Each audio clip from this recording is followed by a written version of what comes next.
Bonjour tout le monde, j'espère que vous allez bien. Alors aujourd'hui je vous retrouve avec une vidéo où je vais vous exposer les raisons pour lesquelles je suis accro à la lecture. Alors j'y ai beaucoup réfléchi cette semaine et c'est un exercice plutôt intéressant parce que voilà, on sait qu'on aime la lecture, mais pourquoi? C'est une très bonne question. Donc je vais vous donner 10 raisons pour lesquelles je suis accro à la lecture. Et il n'y en a pas moins, mais il y en a peut-être plus. C'est celle que j'ai trouvée. J'espère que cette vidéo vous plaira et je vous laisse regarder la suite. La première raison pour laquelle je suis accro à la lecture, c'est tout simplement que mes parents me racontaient des histoires du soir quand j'étais petite. Je sais que ça marche pas forcément avec tout le monde, mais moi j'adorais ça. C'était un petit rituel super important et un des moments préférés de ma journée. Je crois que même lorsque je savais lire encore pendant assez longtemps, j'avais envie que mes parents me racontent l'histoire du soir. C'était vraiment le passage obligé avant d'aller dormir. La deuxième raison, c'est que ma maman m'a appris à lire et que ça m'a beaucoup marqué. Donc je suis convaincue que ça m'a aussi donné le goût de lire. Ma maman m'a appris à lire tout simplement parce que lorsque j'étais au CP, j'avais un instituteur qui avait de gros problèmes et a été obligé de prendre le relais pour pas mal de choses pour que je sois pas en retard tout simplement. Je pense que de toute façon, toutes les mamans de tous les enfants de ma classe ont dû faire pareil, j'imagine, parce que c'était vraiment pas possible. Je vais vous montrer avec quoi elle m'a appris à lire. Elle m'a appris à lire avec ceci qui s'appelle Je saurais lire vite et bien. Et il s'agit d'une méthode de lecture qui date, j'ai regardé, de 1964. Donc moi j'ai dû apprendre à peu près dans les années 95. Oui, ça devait être 1995 lorsque j'avais 6 ans. En fait, tout simplement, elle m'a appris à lire avec sa propre méthode de lecture. Ma maman avait appris à lire avec ça. Et du coup, elle m'a appris à lire avec aussi. Euh, donc en fait, c'est une méthode de lecture où on apprend à lire avec Blanche-Neige et les sept nains. Donc je vais juste vous montrer une image. Le livre a vécu, comme vous pouvez le voir, mais je tenais à le garder parce que, comme dit, ça me rappelle énormément de souvenirs. Dans notre village, il y a toujours eu une bibliothèque et très tôt, mes parents m'y ont inscrit. Donc j'ai très vite pris l'habitude d'aller à la bibliothèque, donc aussi bien personnellement avec mes parents qu'avec l'école, puisqu'avec l'école, on allait aussi à la bibliothèque. Et donc du coup, c'est un réflexe que j'ai pris très très jeune. Et pour moi, c'était juste la caverne d'Ali Baba avec tous ces livres partout. Ça me faisait rêver tout simplement et c'était un grand plaisir pour moi d'y aller à chaque fois. Donc forcément, je pense que ça aussi, ça m'a donné le goût de la lecture.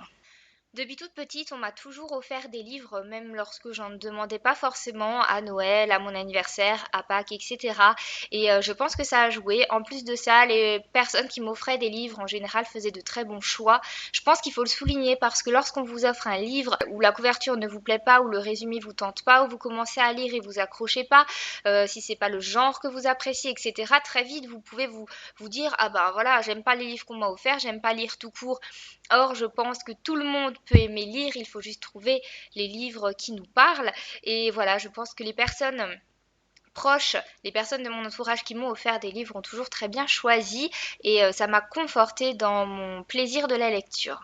Je pense que lorsque j'avais à peu près 10 ans, lorsque j'étais chez ma mamie, on a commencé à me montrer un petit peu les livres de la bibliothèque de ma maman, donc les livres qu'elle lisait au même âge que moi. Et je pense que ça a fortement contribué au fait que j'aime beaucoup les livres. J'avais l'impression de partager quelque chose avec elle, comme un secret. Et c'est vrai que je garde un excellent souvenir des moments où j'allais lire ces livres. Donc souvent, c'était des livres de la bibliothèque rose ou de la bibliothèque verte. Donc il y avait le Club des Cinq, le Clan des Sept, Fantomette, Alice aussi un petit peu, là on n'avait pas beaucoup. Il y avait des BD également, c'était rigolo parce qu'ils avaient un format à l'italienne, vous savez, c'était plus long. C'était Sylvain et Sylvette.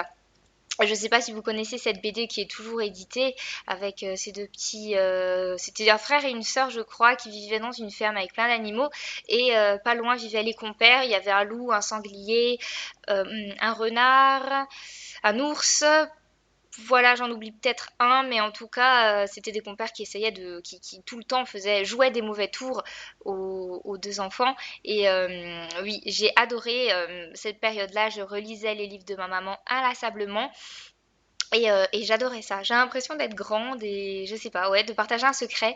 J'adorais parce qu'en plus dans ses livres, elle mettait toujours, vous savez, sur la page de titre, elle mettait son nom, son prénom. Elle mettait parfois aussi la classe dans laquelle elle était. Ça rendait les livres uniques en fait, je crois.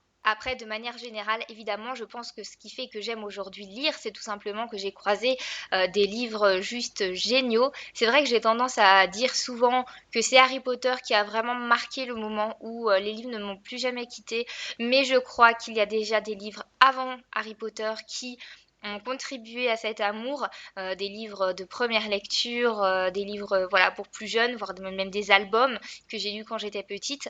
Je crois que je pourrais vous faire une vidéo complète pour vous présenter les livres qui ont marqué mon enfance et mon adolescence. Mais voilà, je crois que c'est une question de bonnes rencontres, comme je le disais plus tôt. Il faut tomber sur les bons livres qui vont nous plaire et après, c'est bon, c'est parti. C'est grâce au livre que je suis bibliothécaire et c'est parce que je suis bibliothécaire que j'ai envie de lire tout le temps. C'est un petit peu le serpent qui se mord la queue, mais c'est complètement ça. Je crois que c'est parce que j'ai baigné dans les livres depuis toute petite et que j'adore ça que finalement j'ai choisi ce métier. Et aujourd'hui, parce que je suis bibliothécaire et que je suis en contact avec les livres en permanence, bah, j'ai envie de lire, de lire, de lire, de lire.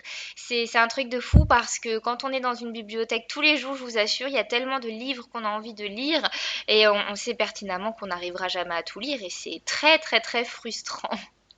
J'ai un amoureux qui aime beaucoup lire et je pense que ça joue aussi parce que déjà c'est un énorme point commun que nous avons tous les deux. Alors je sais pas si inconsciemment je l'ai choisi lui pour cette qualité-là. Je vous l'avais dit dans ma vidéo tag questionnaire livresque, il y avait une question qui demandait combien j'avais de bibliothèques chez moi et je vous avais montré que j'en avais qu'une et qu'à côté c'était celle de mon homme. Voilà, chacun a sa bibliothèque, on mélange pas nos livres, ça rigole pas, c'est du sérieux. Et c'est vrai que moi très régulièrement j'ai envie de piocher dans sa bibliothèque parce qu'en plus de ça il y a des genres littéraires que nous aimons tous les deux, notamment la fantasy. C'est vrai que ces livres romans plus historiques me tentent moins, mais par contre tous ces livres de fantasy me font énormément de l'œil. En 2010, j'ai décidé d'ouvrir mon blog pour pouvoir partager mes lectures et bien évidemment, du coup, j'ai lu d'autres blogs, j'ai suivi d'autres blogueurs et ils m'ont énormément tenté, ils me tentent toujours et je pense que ça contribue à alimenter mon amour pour le livre parce que sans cesse de nouvelles tentations. Et je passe à la dernière raison. Vous le savez, depuis environ 2 ans, je fais des vidéos YouTube également pour parler de mes lectures. C'est une manière pour moi d'exprimer ma passion à travers un autre support que le blog. Je m'épanouis énormément dans ce que je fais et vous, mes abonnés, vous me transmettez énormément de joie. Et donc du coup, je lis tout simplement pour que cette aventure ne s'arrête jamais et c'est que du bonheur. Voilà donc mes 10 raisons pour lesquelles je suis accro à la lecture. N'hésitez pas à me dire vos raisons en commentaire. Je vous fais plein de gros bisous et je vous dis à la semaine prochaine. Bye bye!